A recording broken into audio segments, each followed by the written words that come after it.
Hi friend, চলে আসলাম আর একটা video নিয়ে। আজকে দিদি ভাই কাঁচকলা আর আলু দিয়ে টাটকা তেলাপিয়া মাছ রান্না করবে। তো পুরো ভিডিওটা অবশ্যই দেখবে। তেলাপিয়া মাছটা কিভাবে রান্না করব সেটাই তোমাদের সঙ্গে শেয়ার করব। তো সবার প্রথমে মাছটাকে আমি ভেজে নেব। এদিকে দেখো মাছটাকে লবণ আর হলুদ দিয়ে দিয়েছি। তো এই দেখো এই সাইজের মাছ দুটো, মানে দু টুকরো হয়েছে, মাথায় এক টুকরো আর এই যে লেজা এক টুকরো। তো এবার লবণ হলুদটা মাখিয়ে নেবো ভালো করে। চলো সবার প্রথমে মাছটা ভেজে নেব।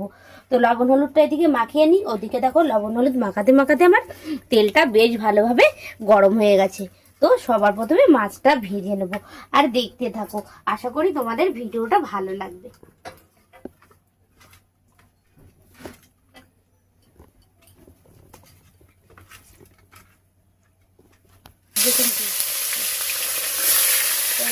আস্তে আস্তে আগে মাথাগুলো ভেজে নেব। মাথাটা কিন্তু চোখগুলো ফুটবে, এখানে পড়ে যায়। মাথাটা ভেজে নিই। তো আমার মাছ ভাজা হয়ে গেছে। এবার আমি মাছগুলো তুলে নেব। দেখো মাছটা কিন্তু লাল করে ভেজে নিয়েছি। মাছটা আবার লাল করে না ভাজলে তোমাদের দাদা ভাই খেতে পারে না।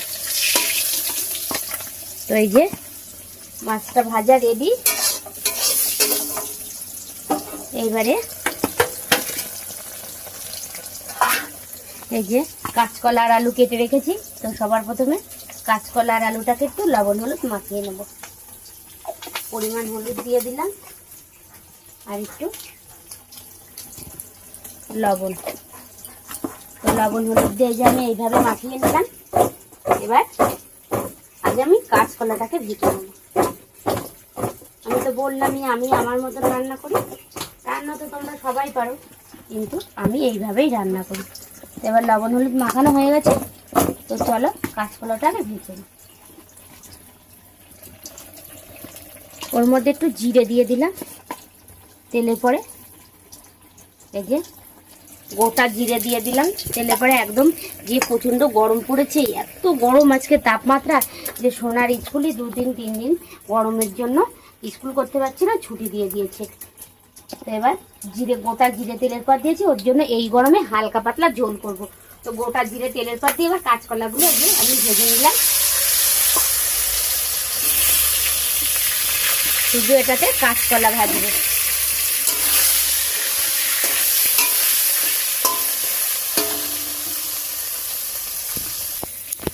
তো এবার ওইদিকে কাঁচকলাটা ভেজে নিলাম। এই কড়াইতে আমি এবার আলুটা ভেজে নেব।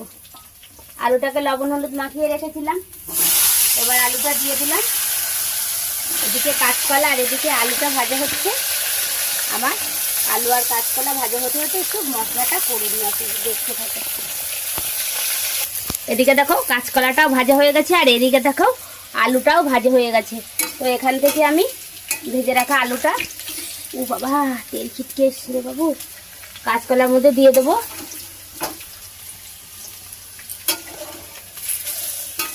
হাতাটা আনলে ভালো হতো, রেখে হাতাটা মনে হয় ওই ঘরে রেখে এসছি, তোলাই যাচ্ছে না। এইটা না হাতা পরে, এইটা তো হাতা না, এটা খুন্তি, এটা হাতা না রে গাধা। এখন হাতা খুন্তি কোনটা চেনে না, যা পড়ে গেল একটা। করুক, এই আলুগুলো ভালো করে ভাজা ভেজে নিই। তো কাঁচকলা আর আলু একসঙ্গে দিয়ে দিলাম। এবারে আমি চলো দেখাই কি কি মশলা করে এনেছি, কি কি মশলা দেব।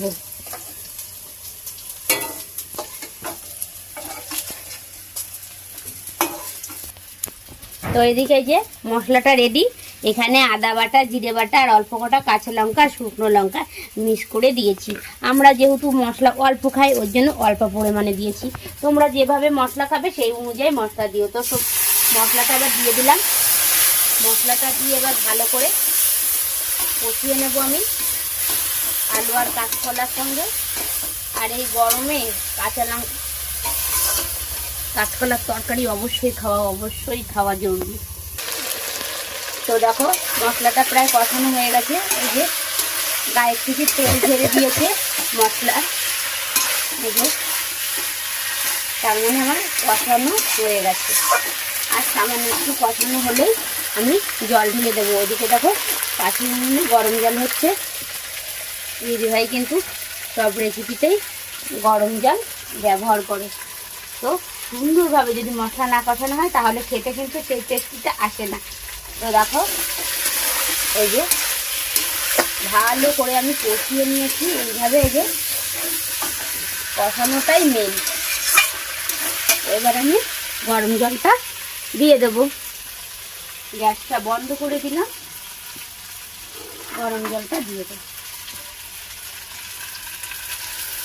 এই যে হালকা গরম করেছি আজকে, জলটা বেশি মাত্রা গরম হয়নি, পরে দিয়েছিলাম মনে হয়, ওর জন্য বেশি গরম হয়নি। একদম হালকা পাতলা ঝোল। তো ঝোলটা ফুটে উঠেছে। এবারে আমি ভেজে রাখা মাছগুলো দিয়ে দেব। এই যে ভেজে রাখা মাছ দিয়ে দিলাম। মাছটা দিয়ে একটু নেড়ে নেব। ঝোলের সঙ্গে মিশে গেলেই আমার কিন্তু এই রেসিপিটা পুরো তৈরি হয়ে যাবে। এই যে আর সামান্য একটু ফুটবে, ফুটলেই পুরো রেসিপি তৈরি হয়ে গেছে। তো ফ্রেন্ড, আমার এই ভিডিওটা তোমাদের কেমন লাগলো অবশ্যই কমেন্টে বলবে। আর যদি তোমাদের ভালো লাগে একটা লাইক করে দিও। টাটা বন্ধুরা।